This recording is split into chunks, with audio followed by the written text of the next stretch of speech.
What's up? What's going on? How y'all doing? How y'all feeling? Let's get down to the situation, but please don't forget to like, comment, subscribe, share the video, y'all. So let's get into this whole situation. It seems like people are out here in these streets and they are out here calling out Master P. Lord have mercy, it is going down. We got Jess Hilarious basically co-signing Romeo's story about, his father basically not, paying up when he's supposed to pay up.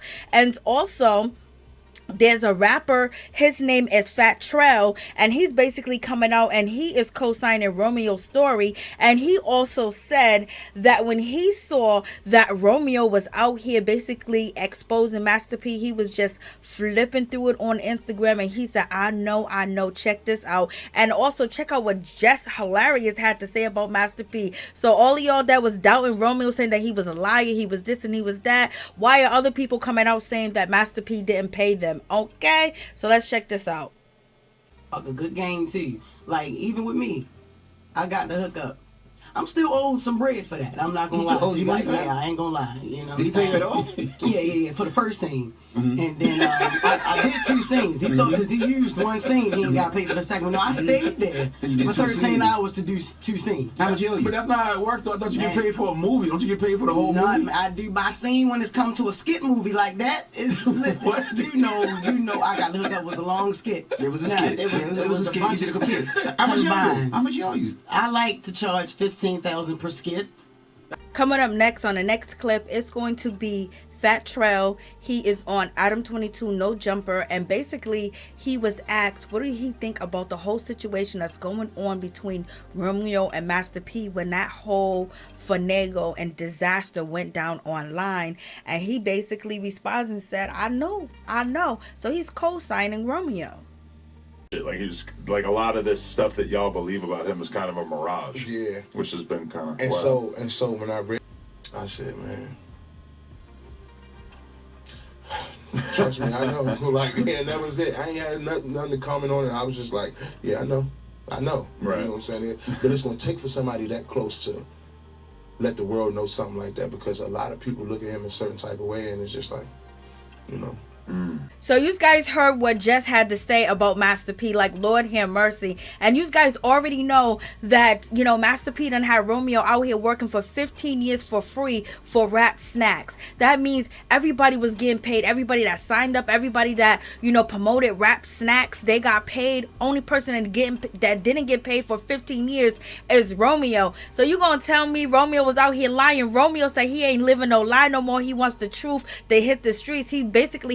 He's tired of living somebody else's lie, because he knows what's going on. He knows what's happening behind the scene. And Romeo says that his father didn't pay the family. He will pay outsiders first. So there's a whole lot going on. And you guys are going to also listen to Fat Trel when he started to do business with Master P, how crazy it was. Like, Lord have mercy. And his story that he's explaining about Master P is just crazy. And Jess Hilarious is out here. I think these people feel comfortable now that Romeo removed the veil from Master P's eyes, and basically letting the public know that he ain't an A1 businessman like that, and he do take advantage of people. And that's what Romeo wanted people to know, and a lot of different other things. And then Master P came out here swinging on Romeo, talking about he's broke, he don't know how to manage money. I created this opportunity. But here we got 2 people saying that they didn't get paid for Master P. So you think Romeo got paid? You think Romeo seen any of that Nickelodeon money, any of that rap money? Okay, because he didn't see the rap snack money.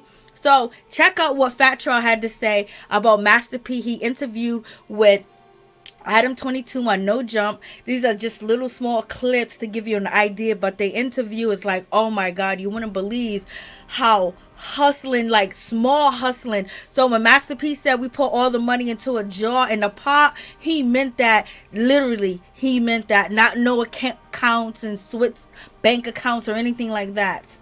So check this out. When we land, Master P had a video shoot. He's shooting a video at some mansion. So, okay, cool. We sit down, we start chopping it up about the movie. And he was like, this is what I want to do. This is the role I want you to play. The scripts are nothing is not written up. Of course, you would have to be put in acting school, just to mold yourself kind of. I know I want you to act like yourself and who you are, but you're playing a role. So it's still some things about the movie industry that you're going to need to learn. He was like, look, I'm gonna need you to move out here. So I'm like, looking at my manager like, what? He was like, yeah, just, like a year or two. I'm like, all right. And, I don't know, I'm young, man. I'm like 22, 23 at the time. I don't know nothing about the cost of living, all that growing up. And I'm like, all right. So I'm like, whatever. So he was like, look, we're going to be paying, I'm going to give you X amount of dollars a month. I'm like, okay, cool. You know what I'm saying? And, but when I moved there, bro, the movie never got brought up. And so a lot of great things happened during that time. It's just like people don't know that whatever we here for the movie, bro. You know what I'm saying? Like, I've been living here for about 7 months. I haven't started an acting class. We no longer spoke about the scripts. The movie never ever came up. And we doing video shoots and photo shoots, and we got shirts pressed up that say Louis V Mob, and he calling us the Louis V Mob. And outside of the money that he was paying me monthly, I was receiving nothing for all the music I'm putting out, you know what I'm saying? And so, he was doing shows. I think he did like A3C in Austin, where he headlined it, and like we performed a lot on that show. We didn't receive nothing. I ain't say nothing. In the back of my mind, I wanted to, but I ain't say nothing. And so, we doing all these shows, and it was like Black had showed me that one of those albums was on iTunes. It was, this is before Apple Music and Spotify and all that. Like, the album was for sale on iTunes. And Ali Boy got a deal, so I'm like, Ali, you know about this? He was like, nah, I didn't know about it. I wasn't where I wanted to be in my career, and I felt like I was kind of sort of wasting time out here doing this, you know what I'm saying? And then when I seen you put the album up without paperwork or without me getting anything from it, I just felt like that was wrong. You know what I'm saying? What type of person he really is. And if I respected him as a man, I would have felt some type of way about it. But me knowing what type of person, like being around him and knowing what type of nigga he is, I was just like, I just let it slide. Like, fuck it. Labels that, nah, he signed a No Limit, he's a No Limit artist. That wasn't true. Never signed a single document with Master P. You know what I'm saying? So, it's like, once I left and people knew that I wasn't fucking with him no more, that's when all the labels were coming like, yeah, so how did you get out of it, man? Like, he's usually difficult with his artists. And I'm like, I was never a No Limit artist. We never did paperwork. And they was like, really? Even, if you remember, I just got signed to make. So you guys heard what Fat Trel had to say, and you also heard what Jess Hilarious had to say. So do you guys still doubt Romeo? You still think Romeo was lying? You still think he's a spoiled brat and he blew all the money? Like, you got Fat Trel basically saying that Master P act like he was going to shoot a movie with him and his friend and basically train them, go to acting school, but he got them down there, paid them an allowance monthly, not weekly, but monthly. Could you imagine only getting one check a month? Like, come on. And then they didn't do no movie because there's no way Master P was ever going to get the rights to Menace to Society 2. He was not going to get them rights to that movie to reshoot it, to redo it. And so he saw these kids coming. He saw that they had no background in the business and they had nobody that had their back. So he had them out here doing shows. He was promoting them. He was probably, trying to get them signed. He was having them rap and do music, and everything was for free. He had them working for free, just like he had Romeo working for free, child. We had Romeo out here working for 15 years for free. And so he had Fat Trel out there, baby. And his friends basically doing shows, doing albums. He was putting it on iTunes. He was getting paid, and he wasn't going to give them a dime. And he did not give them a dime. He did not give them any money. Like, Lord have mercy. And so you guys are out here saying that Romeo's a liar. Romeo's selfish. He's this and that. Look how he did this man. These young boys, he just played them. He had no business plan for them. He had no goals for them. He didn't sign a contract for them. He didn't do anything but give them a place to stay out in California and basically have them work for free. Like, he had them in a camp. They was hostages. And that's what Romeo said that Master P does, that Master P don't let the kids pray for the other family members or talk about family members that are not good with Master P. So if you're on Master P's bad list, you can't pray for your sister, your brother, your uncle, your cousin. You can't bring them up in church services. You can't say anything because Master P wants full control, and Master P had full control over Romeo because that is his son. So he didn't get paid. Romeo didn't blow his money. Like Master P was like, I was trying to tell him he can buy a big heavy car and write that off on his taxes. Are you kidding me? Didn't you say you had to give up your solid gold house?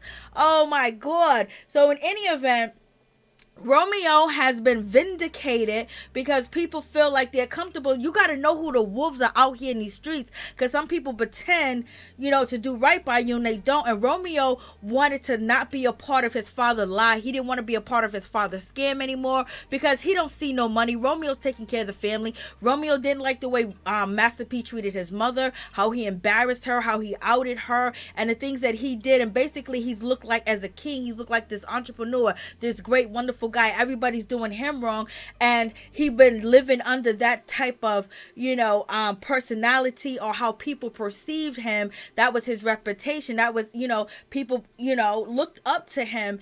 And at the same time he was out here burning people, he was burning his own family, because Romeo said that Master P will pay the outsiders first and then he'll bother paying the rest of the family, or they didn't get paid. How come the other kids wasn't put on the pedestal or put out there? Why wasn't it only Romeo? Because Master P was just doing nickel and dime schemes and games and getting money. So when he said he was putting everything in a pot, he was putting everything in a pot. How he just get these boys and not even he's about black people, he's about this, he's about that, it's about giving. You just took and you just robbed from these people, okay? Your own people. And then you robbed your son for 15 years, and then when he stand up for himself and he stand up for his family, stand up for his sister, he stand up for his mother, you get out here on the internet streets and you call him spoiled, you call him rotten, you say he got mental illness, you say all these things, but these other people are speaking out against you.